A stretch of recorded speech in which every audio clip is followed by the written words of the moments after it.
Assalamualaikum warahmatullahi wabarakatuh. Waalaikumsalam.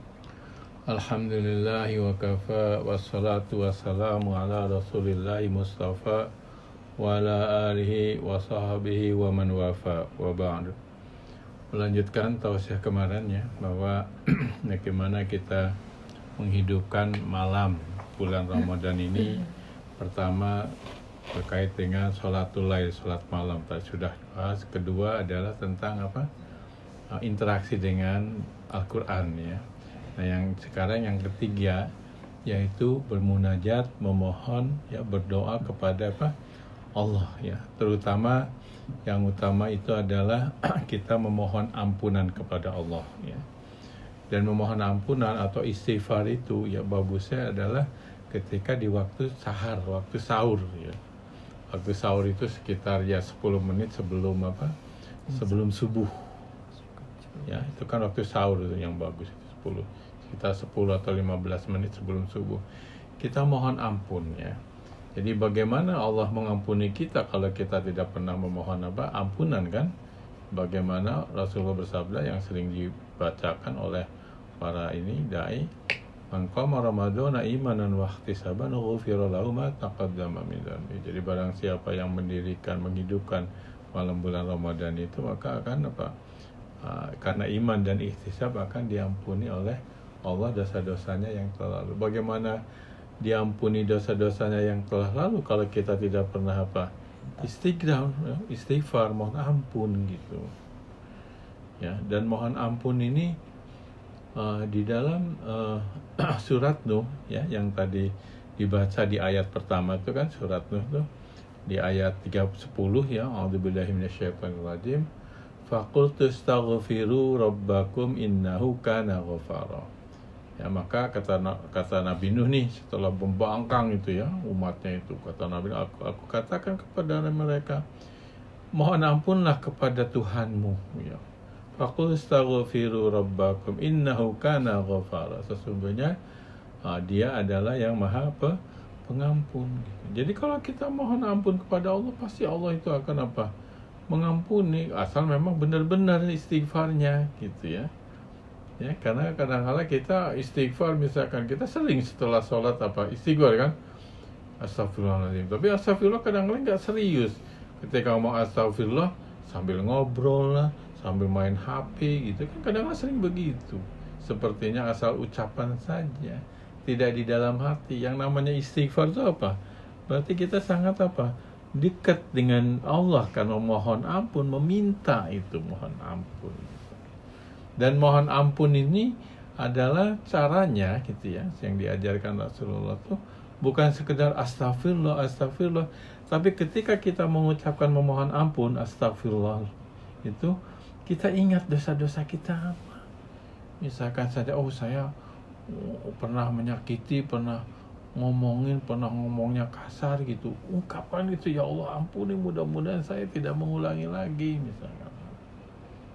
Misalkan mohon ampun, ya Allah kok sholat saya nggak khusyuk gitu, ya Allah saya bacaan Qur'annya kurang, ya ampunilah saya gitu, saya tidak memanfaatkan waktu dengan baik gitu. Jadi memohon ampun itu, ingat itu apa yang minta kita ampun, jangan sekedar mengucapkan. Ya mohon ampun, kita mohon ampun karena apa? Jadi kita harus ingat dosa-dosa kita gitu, kesalahan kita, mohon ampun. Nah disitulah innahu kana ghafar, maka Allah akan mengampuni karena dia maha pengampun. Dan kalau orang yang beristighfar itu berkahnya luar biasa, tanpa diminta akan diberikan oleh Allah Subhanahu wa taala. Yaitu di ayat berikutnya, yursilis sama alaikum midrara, yaitu akan diturunkan dari langit itu hujan yang yang lebat gitu. Ya, ini ditafsirkan oleh banyak penafsir di sini. Itu adalah keberkahan, itu akan diberikan keberkahan gitu. Kemudian ayat berikutnya, wa yumdidkum bi amwalin wa banin, dan akan diperbanyak itu hartanya gitu, bi amwalin wa banin, dan juga anak-anaknya. Jadi kalau kita ingin diberkahi, ingin hartanya banyak, ingin dikaruniai anak gitu, kita istighfar, mohon ampun. Banyak itu diampuni, mendapat keberkahan, diperbanyak harta, diperbanyak apa? Keturunan, itu keempat tuh. Terus yang kelima apa? Yaitu wa yaj'al lakum jannatin wa yaj'al lakum anhara, dan kamu akan diberikan apa? Kebun-kebun gitu. Kalau dulu istilahnya yang namanya kebun-kebun itu adalah orang yang sudah mapan gitu. Jadi di situ apa? Kemapanan gitu ya, semacam kenyamanan gitu kan ditafsirkan banyak. Kemudian apalagi wa yaj'al lakum anhara, dan akan diberikan apa? Sungai-sungai. Di situ ditafsirkan sungai itu adalah masalah apa? Kenikmatan. Jadi dapat ampunan, dapat keberkahan, diperbanyak harta, diperbanyak keturunan, kemudian apa? Mapan gitu ya, dan kebun-kebun harta, kemudian apa lagi? Dapat kenikmatan. Begitu luar biasa itu fadilah apa? Istighfar gitu. Dan di dalam Al-Quran beberapa kali disebutkan itu, misalkan dalam surat Al-Imran gitu ya, cerita mengenai orang-orang yang kekal di dalam surga itu. Siapa saja? As-sabirina was-sadiqina wal-qanitina wal-mufiqina wastaghfirina bil ashar. Itu orang-orang yang mohon ampun di apa? Di waktu sahar itu. Di Azariyat juga ada di situ gitu. Wabil ashari hum yastaghfirun, yaitu yang di waktu sahar dia memohon ampun itu ya. Yang sebelumnya diceritakan itu adalah orang yang di surga yang biasanya kebiasaannya sholat tahajud terus itu, sampai di ujungnya itu ya kita mohon ampun. Ya ini jangan sampai merasa sombong gitu. Justru istighfar itu adalah orang yang rendah hati, yang apa? Introspeksi bahwa kita ini banyak salah. Istighfar Rasulullah aja minimal dalam hadis itu ada yang bilang 70 kali, ada yang 100 kali itu memohon ampun tiap hari itu. Yang maksum aja Rasulullah mohon ampun gitu, apalagi kita harus itu mohon ampun gitu ya. Nah ada misalnya di dalam ketika duduk di antara dua sujud itu juga sama kan, Rabbi firli warhamni wajibuni warafa'ni warzuqni wahdini wa'afini wa'fu'ani. Nah, apa bedanya apa gitu? Wa'fu'ani dengan apa? Rabbi firli. Kalau Rabbi firli mohon ampun. Kalau mohon ampun diampuni Allah, catatan kejelekannya gitu ya, dosanya itu masih ada gitu, tapi diampuni. Tapi kalau wa'fu'ani itu adalah apa? Dihapuskan itu dosanya. Dan itu di dalam bulan ini kan seringkali di antara sholat itu salam ya, antara salam dua apa?